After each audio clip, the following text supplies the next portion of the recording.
പ്രിയപ്പെട്ട സുഹൃത്തുക്കളെ, അപ്പോൾ അലൈറ്റ് മോഷനെ കുറിച്ചിട്ടുള്ള മുഴുവനായിട്ടുള്ള ട്യൂട്ടോറിയൽ വീഡിയോ ആണ്. അപ്പം അലൈറ്റ് മോഷൻ ആദ്യമായിട്ട് ഉപയോഗിക്കുന്നവർക്കും അതുപോലെ തന്നെ തുടക്കക്കാർക്കുമെല്ലാം വളരെ ഉപകാരപ്പെടുന്നൊരു വീഡിയോ ആയിരിക്കും. ഇത് നമ്മൾ അലൈറ്റ് മോഷൻ്റെ എല്ലാ കാര്യങ്ങളും ഉൾപ്പെടുത്തിയിട്ട് പറയുന്നതാണ്. പ്രധാനപ്പെട്ട എല്ലാ കാര്യങ്ങളും നമ്മൾ ഈ വീഡിയോയിൽ ഉൾപ്പെടുത്തുന്നതാണ്. അപ്പോൾ അടിസ്ഥാനപരമായിട്ട് നിങ്ങളെല്ലാവർക്കും അറിയേണ്ട കാര്യങ്ങളൊക്കെ ഈ ഒരു വീഡിയോയിൽ നിന്ന് തന്നെ നിങ്ങൾക്ക് മനസ്സിലാക്കാൻ സാധിക്കും. അപ്പോൾ നമുക്ക് വീഡിയോയിലോട്ട് പോകാം. അപ്പോൾ നമ്മൾ അലൈറ്റ് മോഷൻ ഓപ്പൺ ചെയ്യുക.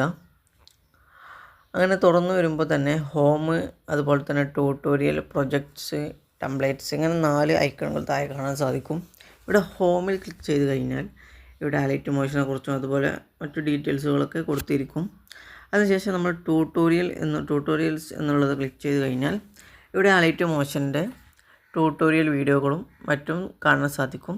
ഇതുപയോഗിച്ച് നമുക്ക് അലൈറ്റ് മോഷൻ്റെ ടിപ്സുകളും ട്രിക്കുകളൊക്കെ പഠിക്കാൻ സാധിക്കും.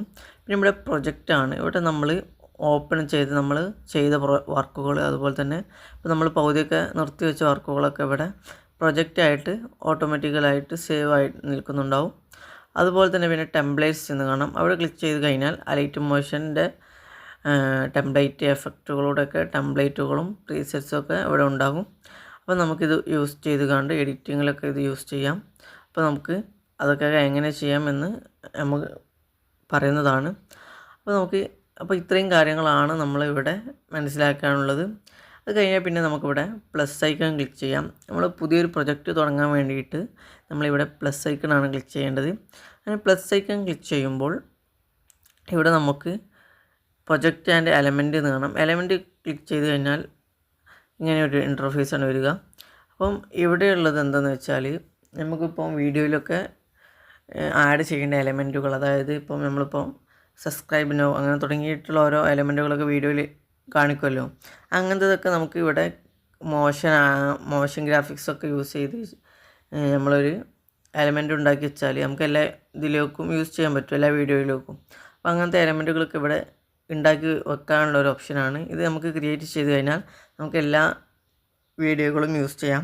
അങ്ങനത്തെ ഒരു ഉപകാരമാണ് എലമെൻറ്റിൽ നിന്നും ഉണ്ടാകുന്നത്. അതുപോലെ തന്നെ ഇപ്പോൾ എഫക്ട്സുകളൊക്കെ നമ്മൾ ഉണ്ടാക്കി വെച്ചിട്ട് അത് നമുക്ക് മറ്റുള്ള വീഡിയോയിലൊക്കെ ആഡ് ചെയ്യാൻ ഈ എലമെൻറ്റ് വഴി സാധിക്കും. അപ്പോൾ എലമെൻറ്റായിട്ട് നമുക്കിപ്പം സ്റ്റിക്കറുകളൊക്കെ ഉണ്ടാക്കി വെക്കാൻ സാധിക്കും. അലൈറ്റ് മോഷൻ ആനിമേഷനൊക്കെ ചെയ്തിട്ട് നമുക്കത് യൂസ് ചെയ്തിട്ട് മറ്റു വീഡിയോയിലൊക്കെ യൂസ് ചെയ്യാം. അതിനായിട്ടുള്ളൊരു ഓപ്ഷനാണ് ഇവിടെ എലമെൻറ്റിൽ വരുന്നത്. പിന്നെ പ്രൊജക്റ്റ് എന്ന് കാണാം. ഈ പ്രൊജക്റ്റിലാണ് നമ്മൾ പുതിയ വീഡിയോ എഡിറ്റ് ചെയ്യുമ്പോൾ പ്രൊജക്റ്റാണ് ക്ലിക്ക് ചെയ്യേണ്ടത്. പ്രൊജക്റ്റ് ക്ലിക്ക് ചെയ്ത് കഴിഞ്ഞതിന് ശേഷം ഇവിടെ നമ്മൾ നെയിം കൊടുക്കണം. നമ്മുടെ വീഡിയോക്ക് നമ്മുടെ പ്രൊജക്റ്റിന് നെയിം കൊടുക്കണം. അപ്പം നമ്മളൊരു നെയിം കൊടുക്കുക. പിന്നെ കാണുന്നത് ഇവിടെ റേഷ്യോകളാണ്. നമുക്കിപ്പോൾ ഇവിടെ ആവശ്യം യൂട്യൂബിൻ്റെ റേഷ്യോ ആണ്. ഇവിടെ ഇൻസ്റ്റഗ്രാം റീൽസ് അതുപോലത്തെ മറ്റു റേഷ്യോകളൊക്കെ കാണാൻ സാധിക്കും. അപ്പോൾ നമ്മളിവിടെ യൂട്യൂബിൻ്റെ റേഷ്യോ തന്നെയാണ് എടുത്തത്.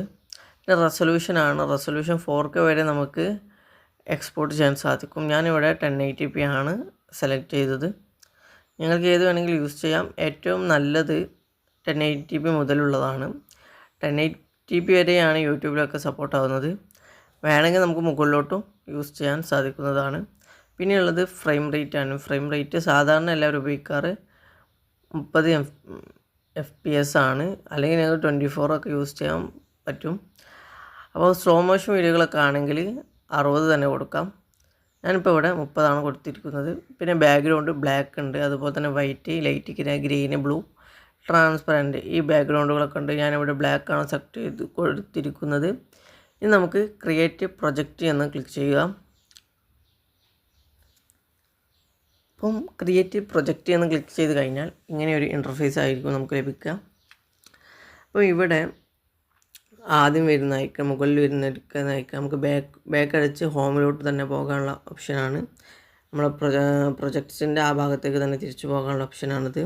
പിന്നെ വരുന്നത് ഇവിടെ നെയിം കാണാം. നമ്മൾ പ്രൊജക്റ്റിൻ്റെ നെയിം മുകളിലുണ്ടാവും. നമുക്കിവിടെ വേണമെങ്കിൽ അത് എഡിറ്റ് ചെയ്യാൻ സാധിക്കും. ഓക്കെ, നമുക്കിവിടെ വേണ്ടത് ആവശ്യമായത് നമുക്കിവിടെ ടൈപ്പ് ചെയ്ത് കൊടുക്കാം.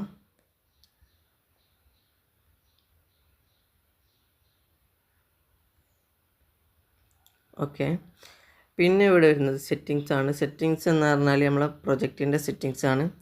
ഇപ്പോൾ പ്രൊജക്റ്റിൽ നമുക്ക് ആവശ്യമായിട്ടുള്ള മാറ്റങ്ങളൊക്കെ ഇവിടെ നിന്ന് വേണമെങ്കിൽ വരുത്താൻ സാധിക്കും. അപ്പോൾ നമ്മൾ വീഡിയോ എഡിറ്റ് ചെയ്ത് തുടങ്ങുന്നതിന് മുമ്പ് മാറ്റങ്ങൾ വരുത്തുന്നതാണ് നല്ലത്. അതിന് ശേഷം വരുത്തുമ്പോൾ അത് വീഡിയോയിലും മാറ്റങ്ങൾ വരാൻ കാരണമാവും. അപ്പോൾ അതിന് മുമ്പ് ചെയ്യുന്നതാണ് ബെറ്റർ.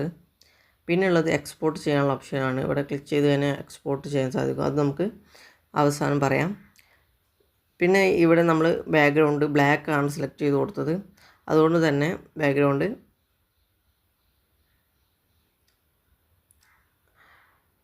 നമ്മൾ ബ്ലാക്ക് ആണ് സെലക്ട് ചെയ്ത് കൊടുത്തിരിക്കുന്നത്. അതുകൊണ്ട് തന്നെ ബാക്ക്ഗ്രൗണ്ട് ബ്ലാക്ക് കളറായിരിക്കും. ഇവിടെ വേണമെങ്കിൽ നമുക്ക് യൂസ് ചെയ്തിട്ട് ഇവിടെ വൈറ്റ് ഒക്കെ സെലക്ട് ചെയ്ത് കൊടുക്കാം. ഞാനിപ്പോൾ വൈറ്റ് സെലക്ട് ചെയ്ത് കൊടുത്തിട്ടുണ്ട്. ഓക്കെ, ഇവിടെ ഈ ക്യാൻവാസ് എന്ന് പറയുന്നത് ഈ വൈറ്റ് ഭാഗമാണ്. ഇതാണ് നമ്മളിപ്പോൾ സെലക്ട് ചെയ്ത റേഷ്യോയിൽ കറക്റ്റ് നിൽക്കുന്നതാണ്. ഇപ്പം നമ്മൾ യൂട്യൂബിൻ്റെ റേഷ്യോ ആണ് എടുത്തിരിക്കുന്നത്. അതുകൊണ്ടാണ് ഈ 8 സൈസിൽ നിൽക്കുന്നത്. പിന്നെ താഴോട്ട് വരുമ്പോൾ കുറേ ഓപ്ഷനുകൾ കാണാം.